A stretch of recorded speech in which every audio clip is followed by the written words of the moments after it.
في دين الله أفواجا فسبح بحمد ربك واستغفره إنه كان توابا والسلام عليكم ورحمة الله। Ayatollah Ali Khamenei এক মানুষের গল্প, এক রাষ্ট্রের ছায়া। মাসাদের সৌরগলিতে জন্ম নেয়া এক শান্ত স্বভাবের ধর্ম শিক্ষার্থী, যিনি নিজেই একসময় বলেছিলেন, আমি একজন ক্ষুদ্র মৌলবী। কিভাবে হয়ে উঠলেন আধুনিক ইরানের সবচেয়ে প্রভাবশালী ব্যক্তি?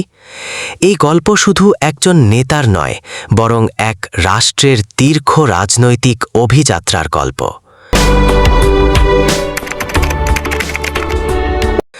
1939 সালের 19 এপ্রিল ইরানের মাসাদ শহরে জন্ম নেন আলী খামেনি। ধর্মীয় পরিবারে বেড়ে ওঠা এই কিশোরের পথ ছিল নির্ধারিত। ইসলামী শিক্ষায় গভীর অনুরাগ। তিনি কম শহরে গিয়ে শিক্ষা গ্রহণ করেন এবং সময়ের প্রভাবশালী আলেমদের সান্নিধ্যে আসেন, বিশেষ করে আয়াতুল্লাহ রুহুল্লাহ খমেনির। 60 ও 70-এর দশকে যখন শাহ শাসিত ইরান অস্থির, তখন তরুণ খামেনি গোপন আন্দোলনে জড়িয়ে পড়েন। শাহ মোহাম্মদ রেজা পাহলবির গোপন পুলিশ সাবাকের হাতে বারবার গ্রেপ্তার ও নির্যাতিত হন, কিন্তু তার রাজনৈতিক বিশ্বাস ভাঙেনি। 1979 সালে ইসলামী বিপ্লব সফল হলে খামেনি হয়ে ওঠেন নতুন রাষ্ট্রযন্ত্রের এক গুরুত্বপূর্ণ মুখ। 1981 সাল একটি মসজিদে বক্তৃতার সময় টেপ রেকর্ডারে লুকানো বোমা বিস্ফোরিত হয়। তিনি গুরুতর আহত হন। ডান হাত প্রায় অকেজো হয়ে যায়। অনেকে ভাবলেন তার রাজনৈতিক জীবন শেষ, কিন্তু কয়েক মাসের মধ্যেই প্রেসিডেন্ট নির্বাচনে জয়ী হয়ে তিনি ইরানের রাষ্ট্রপতি হন। যুদ্ধবিধ্বস্ত ইরান তখন পুনর্গঠনের পথে, আর খামেনি রাষ্ট্রের মুখ। 1989 সালে খমেনির মৃত্যু ইরানকে এক অনিশ্চয়তায় ফেলে। সম্ভাব্য উত্তরসূরি হিসেবে আলোচনায় ছিলেন অন্য আলেমরা, কিন্তু শেষ মুহূর্তে পরিবর্তন আসে। সংবিধানের সংশোধন করে ধর্মীয় মর্যাদার চেয়ে রাজনৈতিক দূরদর্শিতাকে অগ্রাধিকার দিয়ে খামেনিকেই সর্বোচ্চ নেতা নির্বাচিত করা হয়। তিনি তখনও পূর্ণ আয়াতুল্লাহ ছিলেন না, কিন্তু সেদিন থেকেই তিনি হয়ে ওঠেন ইরানের চূড়ান্ত ক্ষমতার কেন্দ্র। তার শাসনামল ছিল দ্বৈত নেতৃত্বের রাজনীতি, একদিকে প্রেসিডেন্ট, অন্যদিকে সর্বোচ্চ নেতা। সরকারপন্থী প্রেসিডেন্টের সময়, বিশেষ করে মোহাম্মদ খাতামি বা পরে হাসান রুহানির আমলে পশ্চিমের সঙ্গে সম্পর্ক উন্নয়নের চেষ্টা দেখা যায়।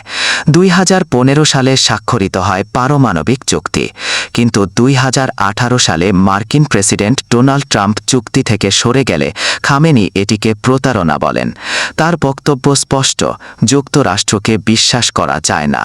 খামেনির কৌশল ছিল কৌশলগত গভীরতা তৈরি করা। সিরিয়া, লেবানন, ইরাক ও ইয়েমেনে ইরানের প্রভাব বাড়াতে তিনি সমর্থন দেন বিভিন্ন মিত্রগোষ্ঠীকে। এই নেটওয়ার্ককে বলা হয় প্রতিরোধ অক্ষ। এই কৌশলের অন্যতম মুখ ছিলেন কাসেম সুলেমানি। তার নেতৃত্বে কুদস বাহিনী মধ্যপ্রাচ্যে ইরানের প্রভাব বিস্তার করে। 2024 সালের 13 এপ্রিল ইরান সরাসরি ইসরায়েলের ভেতরে ড্রোন ও ক্ষেপণাস্ত্র হামলা চালায়, যা ছিল ছায়াযুদ্ধের প্রকাশ্যরূপ, খামেনির কঠোর প্রতিরোধ নীতির এক নাটকীয় প্রকাশ। 2009 সালে গ্রিন মুভমেন্ট থেকে শুরু করে 2022 সালে মাহসা আমিনির মৃত্যুর পর হিজাব বিরোধী আন্দোলন। প্রতিবারই রাস্তায় নেমেছে লাখো মানুষ। সমালোচকরা বলেন তিনি কঠোর হাতে বিরোধ দমন করেছেন। খামেনি এসব আন্দোলনকে আখ্যা দেন বিদেশি ষড়যন্ত্র হিসেবে।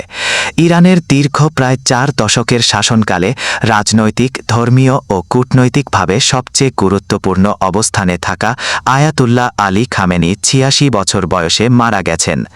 ইরানের রাষ্ট্রীয় গণমাধ্যম নিশ্চিত করেছে তিনি গত 28 ফেব্রুয়ারি যুক্তরাষ্ট্র ও ইসরায়েলি বাহিনীর বড় আক্রমণের সময় নিহত হয়েছিলেন বলে খবর এসেছে, এবং ইরান 40 দিনের রাষ্ট্রীয় শোক ঘোষণা করেছে।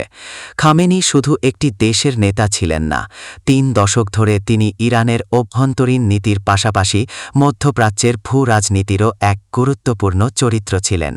তার শাসনামল ছিল কঠোর প্রতিরোধ নীতি। রাজনীতি অর্থনৈতিক সংকট ভেতরের আন্দোলন দমন এবং পশ্চিম শক্তিগুলোর সঙ্গে দীর্ঘদিনের টানাপড়নের গল্প তার মৃত্যু একটি রাজনৈতিক যুগের সমাপ্তির নিদর্শন হতে পারে দেশের ভবিষ্যৎ নেতৃত্ব কে হবেন রাজনৈতিক কাঠামো কেমন বদলাবে এবং মধ্যপ্রাচ্যের শক্তির ভারসাম্য কিভাবে পরিবর্তিত হবে এগুলো এখন আন্তর্জাতিক কূটনৈতিক ও অভ্যন্তরীণ ইরানি রাজনীতির বড় চ্যালেঞ্জ হয়ে দাঁড়িয়েছে